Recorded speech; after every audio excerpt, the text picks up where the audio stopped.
इस वीडियो को देखने से पहले इस वीडियो का पार्ट 1 ज़रूर देखें। अगर आप सरल तरीके से करेंगे तो ऐसा नहीं कि भगवान आपकी सुनेंगे नहीं, आपकी कम सुनेंगे। भगवान सबकी बराबर सुनते हैं। बस ये है कि आपकी जिस आस्था से, जिस मन से आप कर रहे हो ना, वो सच्चा और साफ होना चाहिए, निस्वार्थ होना चाहिए, सच्ची भावना के साथ आप करो।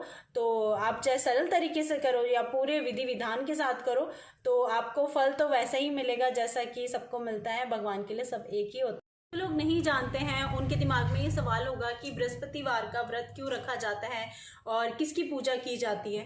बृहस्पतिवार के व्रत में विष्णु भगवान की पूजा की जाती है, उनके साथ केले के पेड़ की पूजा की जाती है। उसमें कहते हैं कि केले के जड़ में साक्षात बृहस्पति देव विराजमान होते हैं।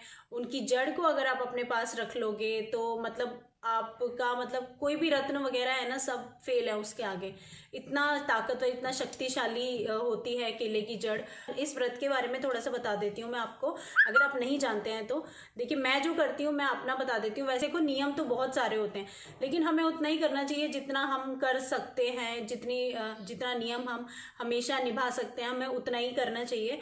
तो मेरा मानना यही है, बाकी आपका मानना जो है वो आपके ऊपर है। कोई भी व्रत करें, कोई भी पूजा करें, तो उसके लिए सबसे पहला नियम ये होता है, या फिर आप कोई व्रत पूजा नहीं भी करते तो सबसे पहले हमें नहा धोकर अपने सूर्य देवता को जल ज़रूर देना चाहिए।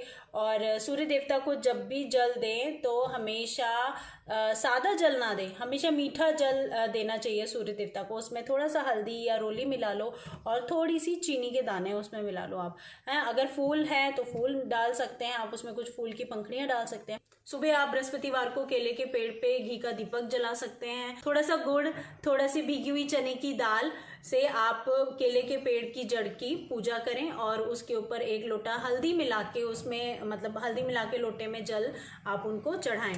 तो पूजा करने के बाद इसमें आपको गुड़ और चने की दाल आपको हर बृहस्पतिवार गौ माता को खिलानी होती है, या फिर जैसे आटे की लोई होती है उसके अंदर गुड़ भर के आप उसको खिलाइए। कभी चने की दाल नहीं है तो आप ऐसे भी खिला सकते हैं। गौ माता को खिलाएंगे तो उतना मतलब उनका आशीर्वाद हमें लगता है। आप ये देख लो, कहीं ना कहीं जब कहते हैं ना कि जब किसी का आशीर्वाद होता है तो कहीं ना कहीं ऐसी जगह लगता है हमें और हम बच जाते हैं, तब हमें लगता है ना कि किसी की दुआ लगी या किसी का वो लगा। तो ये जानवर जो होते हैं ना, इनको जितना हो सके इनको खिलाओ, क्योंकि मतलब अगर आपको कोई दान करने के लिए नहीं आप कहीं पर कर पा रहे हो, लेकिन जानवरों को आप खिलाना मत भूलो, जानवरों को ज़रूर खिलाओ।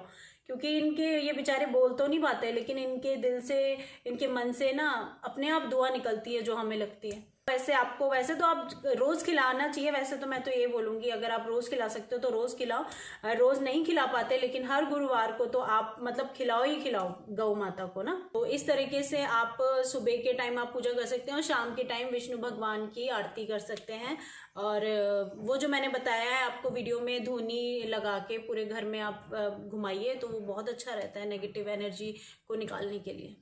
अगर मैं बात करूं कि बृहस्पतिवार का व्रत क्यों किया जाता है, तो मैं यही बोलूंगी कि अगर किसी की लाइफ में स्टेबिलिटी नहीं है, और चाहे वो किसी भी रीज़न से हो, कोई भी रीज़न हो, चाहे आपकी मैरिड लाइफ हो, चाहे धन हो, चाहे कोई भी चीज़ हो, मतलब आपकी जॉब हो, मतलब कोई भी चीज़ हो जो आपको नहीं समझ में आ रही है, आप बृहस्पतिवार का व्रत करेंगे ना, आपको आपकी लाइफ में स्टेबिलिटी मिलेगी। आपको खुद फील होगा। ये मैं बहुत टाइम से करती आ रही हूँ।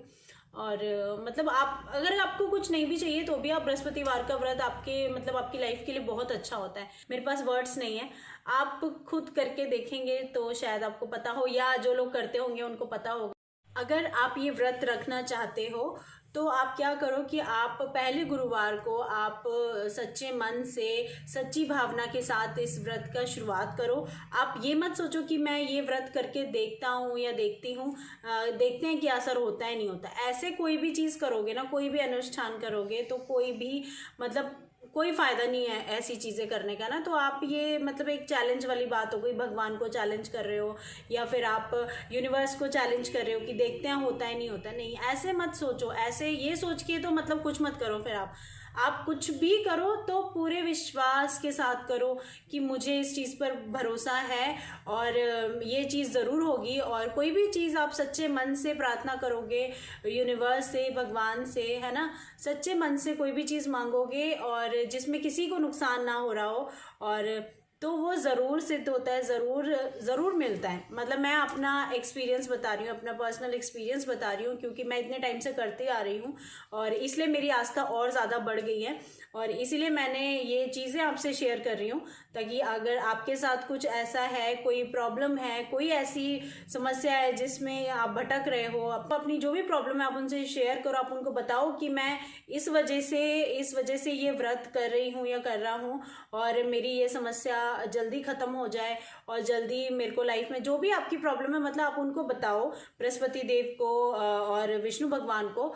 और आप संकल्प ले सकते हो आप कि मतलब आप 11 कर सकते हो, 11 गुरुवार कर सकते हो, 21 गुरुवार कर सकते हो, है ना, 41 कर सकते हो, तब तक कर सकते हो जब तक आपकी मनोकामना पूरी नहीं होती, तब तक आप कर सकते हो, है ना। तो आप ये तभी कर पाओगे कि जब आप सच्चे मन से ये चीज़ भगवान से बोलोगे कि नहीं मेरा ये पूरा हो जाए और मैं ऐसे सच्ची भावना से, सच्चे मन से मैं अपना जो व्रत का जो मैंने संकल्प लिया है वो मैं करूँगा। और अगर आपको लग रहा है कि नहीं हो रहा है तो हिम्मत मत हारो, विश्वास मत तोड़ो। क्या होता है कि ऊपर वाला भी कभी कभी, यूनिवर्स हमारी परीक्षा भी लेता है कभी कभी ना, तो आप कभी हिम्मत मत हारो। आप अपना जो संकल्प है ना वो तोड़ना मत, बस आप उन पे विश्वास रखो, विश्वास करके करते जाओ कि नहीं कोई बात नहीं, नहीं हुआ एक ना एक दिन तो जरूर होगा। और देखना फिर आप, मतलब आप याद करोगे ये चीज कि आपको किसी ने बोला था ये बात, आप बस विश्वास रख के करना। और अगर आप व्रत रखना नहीं चाहते हैं, अगर आपका शरीर आपको भूखा नहीं रहा जाता है, आपके शरीर गवाही नहीं करता है, आपको ज़्यादा टाइम जैसे होते हैं ना कुछ लोग नहीं भूखे रह पाते हैं, तो आप क्या कर, तब भी आप ये मतलब आप ऐसा कर सकते हो कि हर गुरुवार को आप ये सेम नियम के साथ आप पूजा कर सकते हो बिना व्रत रखे।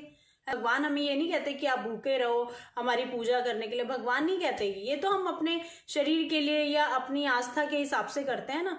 तो अगर आप व्रत रख लोगे तो बहुत अच्छी बात है, वो देखो एक तरह से हमारे हेल्थ के लिए भी अच्छा है। जैसे बोलते हैं कि वीक में एक बार तो आपको फास्टिंग ज़रूर करनी चाहिए ताकि आपकी बॉडी को, आपके इंटरनल सिस्टम को थोड़ा सा आराम मिल जाए, है ना।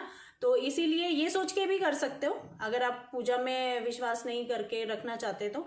और अगर करके रखना चाहते हो, व्रत रख के करोगे तो और अच्छी बात है, नहीं करोगे तो भी कोई दिक्कत वाली बात नहीं है। आप ऐसे भी भगवान की, विष्णु भगवान की, बृहस्पति देव की पूजा वैसे भी बिना व्रत रखे भी आप कर सकते हो।